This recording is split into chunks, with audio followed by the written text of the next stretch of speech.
વાગરા તાલુકાની સાયખા જીઆઈડીસીમાં આવેલ કાઈ પેગમેન્ટસ પ્રાઇવેટ લિમિટેડ કંપનીની બાજુના વિસ્તારમાં અચાનક રંગીન પ્રવાહી જોવા મળતા સ્થાનિકોમાં ચિંતા અને રોષની લાગણી ફેલાઈ છે.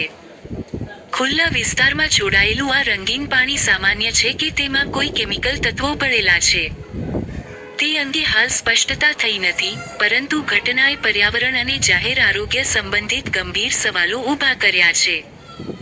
સ્થળ પર જોવા મળેલી સ્થિતિ પ્રાથમિક દ્રષ્ટિએ શંકાસ્પદ જણાતી હોવાથી અનેક ચર્ચાઓએ જોર પકડ્યું છે. સ્થાનિકોમાં એવી ચર્ચા ચાલી રહી છે કે આ રંગીન પ્રવાહીનો સ્ત્રોત નજીક આવેલી ઔદ્યોગિક એકમ હોઈ શકે છે. જો કે, કોઈપણ કંપનીને જવાબદાર ઠેરવતા પહેલા વૈજ્ઞાનિક તપાસ અને સત્તાવાર અહેવાલ આવવો જરૂરી છે. ઘટનાની જાણ થતાં જ ગુજરાત પ્રદૂષણ નિયંત્રણ બોર્ડની ટીમ તાત્કાલિક સ્થળ પર પહોંચી હતી અને રંગીન પ્રવાહીના નમૂનાઓ એકત્રિત કરી તપાસ શરૂ કરી હતી. સેમ્પલના લેબોરેટરી રિપોર્ટ બાદ જ સ્પષ્ટ થશે કે આ પ્રવાહી સામાન્ય પાણી છે કે તેમાં પર્યાવરણને નુકસાન પહોંચાડી શકે તેવા રાસાયણિક તત્વો ભળેલા છે.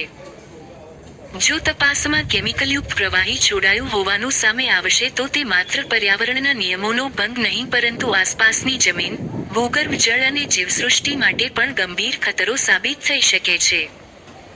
પર્યાવરણ કાર્યકરોનું કહેવું છે કે આવા બનાવોમાં માત્ર નોટિસ આપીને કાર્યવાહી પૂર્ણ ન થવી જોઈએ, પરંતુ જવાબદારો સામે કડક દંડાત્મક પગલાં ભરવા જોઈએ.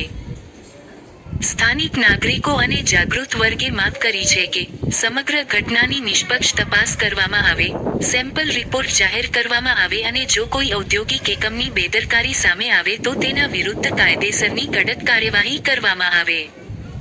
પર્યાવરણ સાથે ચેડા કરનારાઓ સામે કડક વલણ અપનાવવું સમયની માંગ બની ગઈ છે.